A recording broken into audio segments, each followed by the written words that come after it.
If I would have told you before the Memphis Grizzlies season that they'd be setting franchise records in March, you would have believed me.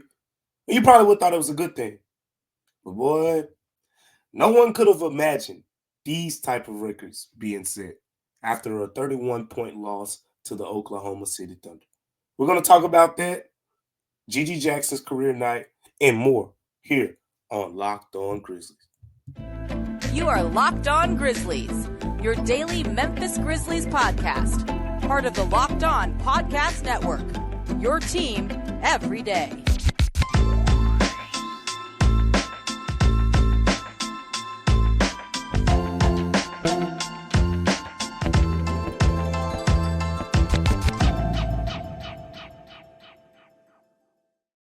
What's going on, everyone, and welcome back to Locked On Grizzlies. I am your host today, Damichael Cole, beat writer for the Commercial Appeal right here in Memphis, Tennessee. I want to appreciate you guys for tuning in with me, my co-host Joe Mullinax, each and every day on Locked On Grizzlies. The Grizzlies are coming off of a bad loss. Yeah, I think that's the nice way of putting it. A 124-93 loss against the Oklahoma City Thunder. But a lot of takeaways from that game.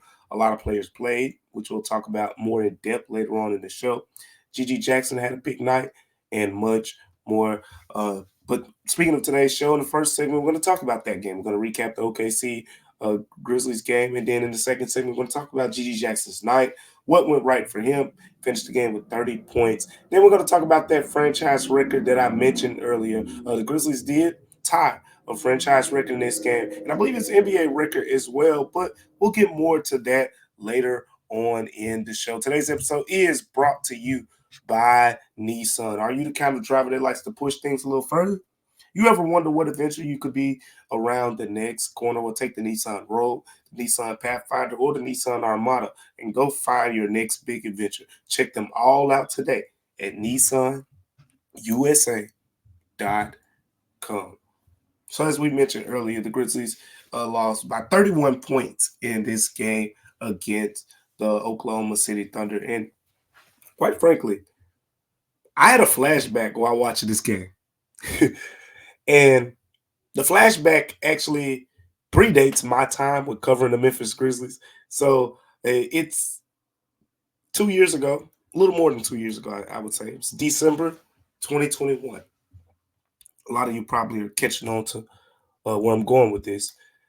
But if you haven't by now, I'm thinking of a December 2021 Thunder Grizzlies game at FedEx Forum where the Grizzlies set an NBA record by winning by 73 points. I was reminded of that game because of how dominant the Grizzlies were in that game. I remember certain players for OKC, like Shai Gilgeous-Alexander. He didn't play in that game in particular against the Grizzlies. Like they had Trey Mann in the starting lineup. I think Lou Dort, who still starts with the Thunder, he was in the starting lineup that game as well. But it seems like OKC, like the Grizzlies now, we're a young team dealing with injuries and to their major stars or whatever the case may be, and they're going against one of the rising teams in the NBA. A couple of seasons ago, that was the Grizzlies on their way to 56 wins. This season, it's the Oklahoma City Thunder trying to prove that, yeah, we're young, but like Beyonce said, I may be ready. And that's what they're trying to prove right now. So OKC looks good, and they look great against the Grizzlies. I mean, none of their stars had to play in the fourth quarter. I know Jalen Williams got hurt after about 10 minutes, but Shai Gilgeous-Alexander scored 23 points or whatever, and Chet Holmgren was fine. Josh Giddey played well. They're a nice young roster. Yeah, Casey Wallace coming off the bench. He was a big piece for them in that game against the Grizzlies, 22 points off the bench. But this is more to focus on what happened with the Grizzlies. Like I said, we're going to talk more about Gigi Jackson later on. So other than Gigi Jackson, there were some key takeaways, even in a blowout, even in a game where, Jaren Jackson Jr. himself finished 4 of 10 shooting from the field in 28 minutes at 16 points. There were still some takeaways from this game. A couple of those things stood out to me that Luke Kennard did keep his streak of three-pointers made. 21 now, 21 games in a row of consecutive three-pointers made. To put that streak in perspective for him, I think before that, He had 2 straight games with no makes. He went 0 for 4 in one game from 3-point range, 0 for 3 the next game. And, Slump and Luke Kennard usually don't come in the same sentence. But that was one of the times that it did. And ever since then, he's not missing too many. He missed a lot in this game, but he did knock down one to keep that streak alive. 21 consecutive games. His longest streak before that this season was 6. So Luke Kennard's feeling good. Didn't get a lot of looks. Again, 23 minutes, one made three-pointer, but kept the streak alive for him. Jake LaRavia as well. Jake LaRavia continues to score the basketball. He continues to be active. He's turned into one of those type of guys. You can draw plays for him, but you also don't have to. His physicality continues to stand out. 13 points, 4 assists, only had 1 rebound, which is, actually an area that he's been impressive at as of late, with a couple double-doubles. But only 1 rebound in this game, 4 assists, 2 steals, 4 of 9 shooting, and 2 made three-pointers. So we're starting to see that three-point shooting flash, where you remember at the beginning of the season, Jake LaRavia said he feels like he's one of the best shooters, quote-unquote, in the galaxy. So he's flashing that three-point shooting ability right now. Speaking of three-point shooting ability, that's kind of what Santi Aldama, that's what helped him get on the court for the Grizzlies. But he didn't do much in this game. 2 of 5 shooting from the field, 0 of 2 from three-point range, 7.6 rebounds. And not to harp on this point, but, I think Santi Aldama is not one of the first names that comes up when we have the conversation about who's safe on the roster and who should be dangled in trades and things like that. Look, I've said it. I like Santi. I love what he does for the Grizzlies. And I know for a fact that the Grizzlies, in part, when it came down to the decision between Kyle Anderson or Santi Aldama, Santi's ability to shoot the three-pointer was a key in the Grizzlies saying, Kyle Anderson, we like what you did, but we're going to let you walk. Santi Aldama's ability to spread the floor. But now you're starting to see, yes, he had a couple blocks in this game, 7.6 rebounds. The playmaking has been really good to me with the 3 assists. But I think you need more from Santi Aldama during a stretch like this. Need more. That's kind of where I am on him at this point. Off the bench, you had Lamar Stevens. DeJon Jerome made his Grizzlies debut. Lamar Stevens led the bench with 9 points. Again, we're starting to see him play on the wing a little bit more, which I think is good. Perfect. Give the Grizzlies a better idea of what he can do on this team so they can know if they want to keep him beyond this year. DeJon Jerome made his Grizzlies debut, and I like what number 77 brought to the table. 7 points, 10 rebounds, 5 assists. So, again, showing that ability to be, a triple-double threat nightly is pretty much what he was with the Memphis Hustle. Shout out to all the big guards out there because that's what DeJon is, 6'5", lanky guy, but he was quick and he was really decisive. And Taylor Jenkins, again, he always credits the point of going back to the fact that the G League team, Memphis Hustle, play a very similar system to the Grizzlies. So when guys like, in the past, Jake LaRavia, David Roddy, Xavier Tillman, Vince Williams Jr., etc., the list goes on, Gigi Jackson, when those guys come up to play with the Grizzlies, there's not as much of an adjustment. So with that being said, DeJon Jerome came in first game. He's handling the basketball. Had a couple turnovers because you could tell like he didn't know where players were going to be. Just doesn't know. Probably get certain guys complete stretch yet. But 7 points, 10 rebounds, 5 assists, super quick. Love the big guards, 6'5" guard. Like there's some game there. So I want to see, how they continue to use him over this 10-day contract that he's on. Wenyen Gabriel's got a couple minutes as well, but DeJon Jerome in that game, he stood out to me a little bit, and I think it'll be fun to see as they put him around more talent and whatnot. So that's the guy to watch for me because after his 10-day ends, after Wenyen Gabriel's 10-day end, the Grizzlies, if they want to, because of all the injuries that they have, they will be able to either re-sign one of those guys or bring in someone else on a 10-day contract if they choose as well. But coming up on Locked On Grizzlies, we got to talk about the big night that Gigi Jackson had. He led the Grizzlies in scoring, But he did something else that he hasn't done all season. I've been waiting to talk about this. So let's talk about that next on Locked On Grizzlies. But before we get to that, today's episode is brought to you by Nissan. So here's the thing about Nissan. Look, have you ever, and are you the kind of driver that likes to push things a little further? I mean, I am. So you ever wonder what adventure could be around the next corner? Our friends at Nissan have a lineup of SUVs with the capabilities to take your adventure to the next level. Start with the 2024 Nissan Rogue. It's perfect for city drives and great escapes away. And gone are the days of you connecting your phone and whatnot. Google Assistant, Google Maps, and Google Play Store are built right into the 12.3-inch HD touchscreen information available system. The 2024 Rogue is the perfect midsize crossover for your next adventure. You could also check out the 2024 Nissan Armada. It'll change what you expect from a full-size SUV. Trust me. Picture a rugged 4x4 that can seat up to 8 in first-class luxury and style. That's how the 2024 Nissan Armada rolls. And tow bigger and explore further in the 2024 Nissan Armada. All you got to do right now is take the Nissan Rogue, Nissan Pathfinder, or the Nissan Armada and go find your next big adventure. Go shop now at nissanusa.com.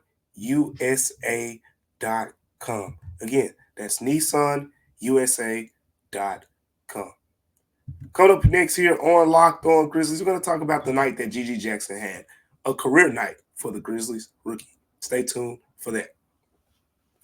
Welcome back to Locked On Grizzlies, everyone. I am Damichael Cole, a beat writer for the Commercial Appeal, right here in Memphis, Tennessee, recapping all things from the Grizzlies, a blowout loss against the Oklahoma City Thunder. But guess what? Like we always do on Locked On Grizzlies, whether they lose by 40, 50, whether they win by 60, whether they win by 70, we're going to find the keys from the game and the big things from the game. And G.G. Jackson stood out to me. This was a trying game for G.G. One, I want to start from the standpoint of the scoring. 30 points in G.G. Jackson in this game, and he only had 7 at halftime.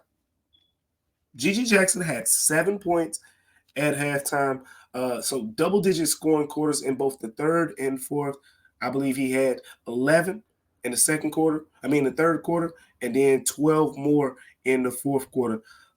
Check out a couple stats from my guy, Sean Coleman. Shout out to Sean Coleman. He used to be my co-host here on Locked On Grizzlies. He said only 2 second-round picks have scored 30-plus points as a teenager in a single game in NBA history. One is Theo Maledon, who actually used to play with the Thunder, actually, and G.G. Jackson. Another one is 28 teenagers have scored 25-plus points. 28 teenagers have scored 25-plus points 3 or more times in a single season. G.G. Jackson is the only one to do it as a non-top 20 pick in his respective draft. So let me restate that. 28 teenagers. The previous 27 were all top 20 picks in their respective drafts. G.G. Jackson is a second-round pick teenager who, no disrespect to Theo Maledon, but Theo Maledon did it, as my guy Sean Coleman said. He did it once or whatever. But G.G. Jackson is a bucket getter. And that's the name of his game. I see Taylor Jenkins put him in the starting lineup for this game for a reason we're going to touch on here in a little bit. But the scoring continues to be plus 10 of 19 shooting from the field. What I like from G.G. Jackson is he's not defined by the three-point ball, even though you look at a lot of his shots right now, it's a lot of spot-up shots and things like that. He got to the free throw line, and that's something I think as he goes over his career, as he gets stronger, he's going to get to the free throw line more and more and more. 7 of 8 from the free throw line in this game against the Thunder. 6 rebounds as well. Had a nice block. Only 3 personal fouls as well. 10 of 19 shooting. And Taylor Jenkins was determined to play him. 38 minutes played. No one else played 31 minutes. I think Lamar Stevens was the next closest at about 30. But G.G. Jackson played 38 minutes. So they're getting their money's worth out of the young second-round rookie for the Memphis Grizzlies. And quite frankly, they should, because he's going to have a big role on this team going forward, not just this season, but beyond this season. Locked On is launched, the first ever national sports 24/7 streaming channel on YouTube, and now it's also available on Amazon Fire TV. And the free Fire TV channels at Locked On Sports Today is here for you 24/7, covering the top sports stories of the day with the local experts of Locked On, plus our national shows covering every league. Find Locked On Sports Today now available on the free Fire TV channels app. Now, continuing our conversation about G.G. Jackson, and the area that really stood out to me around him, it wasn't the points, it wasn't the rebounds, it wasn't the blocks. Look, let me best explain it like this. Let's just go look at G.G. Jackson's previous 5 games before this one. Let's go look at the last 5. I'm going to go through his assist numbers. 1, 1, 1, 0, 0. Again, let me make myself clear. G.G. Jackson's assist totals from his last 5 games before the game against the Oklahoma City Thunder were 1, 1, 1, 0, and 0. Okay, 3 assists total in his last 5 games. G.G. Jackson in this game alone had 3 assists, which is a career high. And you say, come on, Damichael, we're giving guys applause for 3 assists now. Bear with me, because I'm getting somewhere here. He's had a lot of games with 1 assist. G.G. Jackson, before this game, only had 4 games with 2 assists. 4 games this season with 2 assists. He hasn't had a game with 2 assists since February the 10th. Again, G.G. Jackson hasn't had a game with at least 2 assists since February the 10th. He had 3 assists in this game, and quite frankly, he looked like he could have even had more. And this is why the whole G.G. Jackson 3 assist thing is big. If you know the Grizzlies, Taylor Jenkins harps on a couple things. One of those things is how the offense likes to be interchangeable 1 through 4. That's why we've seen guys like John Conchar, Luke Kennard play the point guard position, play on the ball, off the ball. Desmond Bain, John Morant even goes down to the 2. Tyus Jones, when he was here, playing the 1, playing the 2, etc. The Grizzlies like their offense to be interchangeable because of the fact that, hey, if you get the board, unless you're the center or whatever, in the case the center this year has been Jaren Jackson Jr. for the most part, so he can run, the point or run in transition as well. But Memphis likes to move fast. He'll get the board, push it up the court. Let's go. Interchangeable offense. To have an interchangeable offense, you need guys who are comfortable to be able to be dribble drive playmakers at the least. You don't need everyone to be John Morant. You don't need everyone to be, Steve Nash or, John Stockton or anything like that. You don't need that. You just need someone who's going to attack a closeout, who's going to drive past that defender, draw multiple defenders, and find the open player off of those multiple defenders. Just to be honest with you, when G.G. Jackson's been doing that a lot this year, driving, attacking closeouts, the ball's going up. The ball, it's been going up. And, it's to the point, like, when he kicks it out and stuff like that, I'll joke with him a little bit. We're talking like, well, I say, oh, you swung the ball today and stuff like that. He'll make a joke like, yeah, they like to say I don't swing the ball and things like that. But G.G. Jackson is growing in that area. And that's important because you remember, it was like a week or so ago, maybe a couple weeks ago at this point, Taylor Jenkins said that going into the last stretch of the season, one of the things that the Grizzlies want to do is give G.G. Jackson more primary creator opportunities. And, I said that, quite frankly, I don't think the results would be pretty. And you see why, from the numbers that I just give you. I mean, come on, we're talking about 3 assists here. Like G.G. Jackson just had 25 of them. But at the end of the day, it's progress for the 19-year-old rookie. The playmaking part of his offensive game is probably the weakest in terms of when you talk about projecting where he'll be long-term. Like I said, his finishing around the rim hasn't been great, but at the same time, he's going to fill out, he's going to get stronger, and that's going to halfway solve that problem. That's going to solve that problem. But with the playmaking, yes, the game will slow down and things like that. But he just has that scorer's mentality when he's attacking the rim and two guys are coming at him. And Gigi said, and this is just what I think. He hasn't said this, but and Gigi said, I feel like he's like, I'm taller than these guys. I can jump higher. I'm gonna finish around them instead of kicking it out, hoping that probably 30-something% 3-point shooter knocks down a shot. Like so. With all that being said, I think Gigi Jackson playmaking needs to continue to grow from here. I think the Grizzlies will be wise to continue to put him in situations where we see more of that.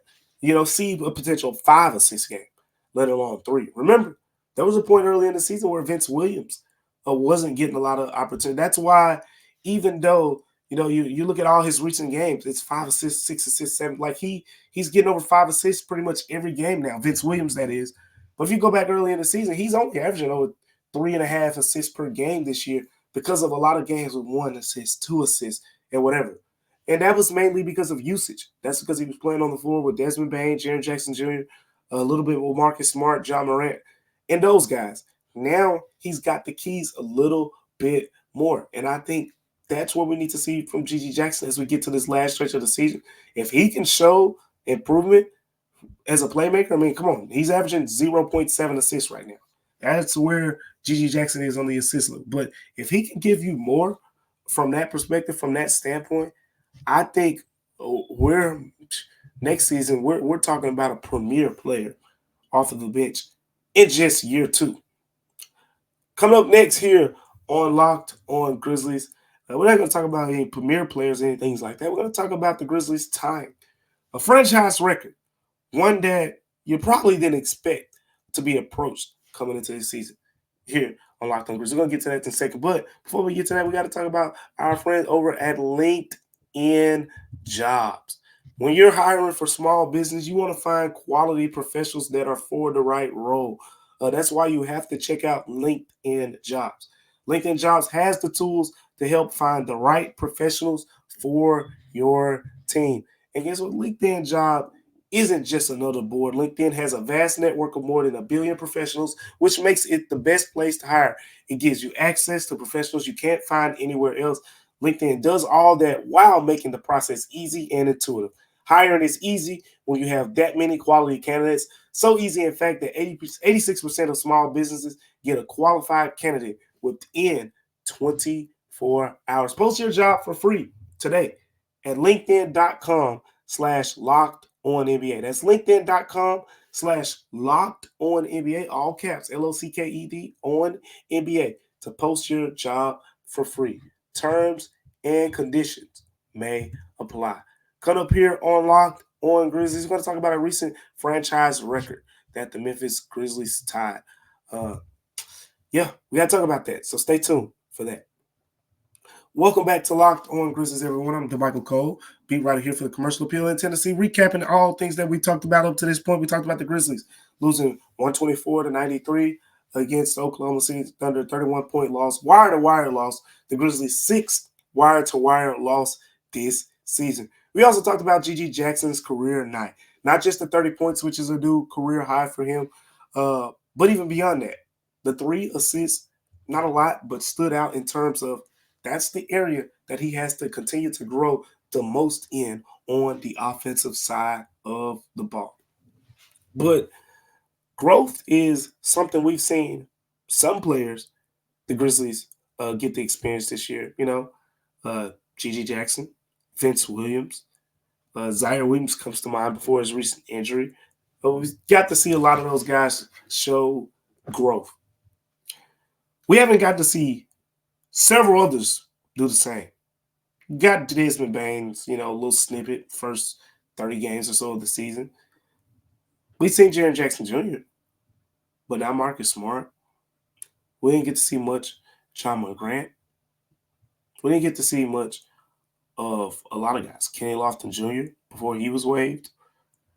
My point is, we haven't seen a lot of growth from certain guys because they haven't gotten the availability in the minutes. But we've seen a whole lot of players playing this season with the Grizzlies. 28 players have now suited up for the Memphis Grizzlies this season after DeJohn Jarreau played against the Oklahoma City Thunder. 28 ties the Grizzlies franchise record for most players playing in one season. I think that sums up everything that we've experienced here with this Memphis Grizzlies team this year. And the Grizzlies actually have done it twice. They did it in 2018, 2019, which was Jaren Jackson Jr.'s rookie year, JB Bickerstaff's uh, final season in Memphis right before Taylor Jenkins was hired. And it actually was my year as an intern at the Tri-State Defender when I used to come around the team a little bit. So I got to see a little bit of that. But it wasn't just that year. 2015, 2016 is the year that most people may remember because the Grizzlies actually made the playoffs that season. But as my co-host Joe Mullinax and others have kind of pointed out, the Grizzlies didn't make the playoffs because of what they did late in the season. They got off to a really good start early in that season, and from March on, they were pretty bad. But they were able to make the playoffs after going 42-40. So, with that being said, the Grizzlies' 28 active players this season have tied a record for most in one season. And I was shocked to even learn because I know some of you are probably thinking, what about the COVID years? The Grizzlies, yeah, never 28 players in a season in any of their COVID years. And guess what? I'm going to list all 28 real quick for you. We're going to go through all 28. And I'm going to, save the bottom guys for last because if you're listening, you probably want to guess certain guys or whatnot. So go ahead and get thinking caps on because a few of these guys only played 2, 3, 4 games. Like, it's been a long season. You know the regulars. Ja Morant, Desmond Bane, Jaren Jackson Jr., Marcus Smart, Santi Aldama, Luke Kennard. Now let's get into some of the recent acquisitions. Jordan Goodwin, DeJon Jarreau. Then there's Vince Williams, right? Bismack Beyond, 30 games in. David Roddy, Scottie Pippen Jr., Lamar Stevens, G.G. Jackson, Xavier Tillman, Trey Jemison, Zaire Williams, John Conchar, Tosan Ewama, Jacob Gilliard, Jalen Noel, William Gabriel, Jake LaRavia, Derrick Rose, Yuta Watanabe, Matthew Hurt, Kenneth Lofton Jr., last but not least, Shaq Harrison Jr. There you have it. 28 players have suited up for the Memphis Grizzlies this season. Guess what? I think they'll get to 29 and set the record, passing the 2018-2019 team, passing the 2015-2016 team. I don't know who that 29th player will be, but there are options available. Starting with the most attractive one that most of you would like to hear probably, and that's Brandon Clark. Brandon Clark has not played a game this season with the Grizzlies, recovering from that Achilles tear that he suffered last year, March 3rd, March 4th, against the Denver Nuggets on the road. There's a possibility that he could return. And again, Zach Kleiman, Grizzlies general manager, has kind of alluded to the idea of getting Brandon Clark some reps before next season. But as the games continue to unfold and whatnot, you question, do the Grizzlies really want to do that? That's something that the medical staff and team personnel will have to decide. But Brandon Clark is an option. The point is the Grizzlies have had a player who's missed the whole entire season, who's on a 15-man roster. So it's not a guy that they have to sign or anything like that. They just look on the roster. Hey, you ready to go?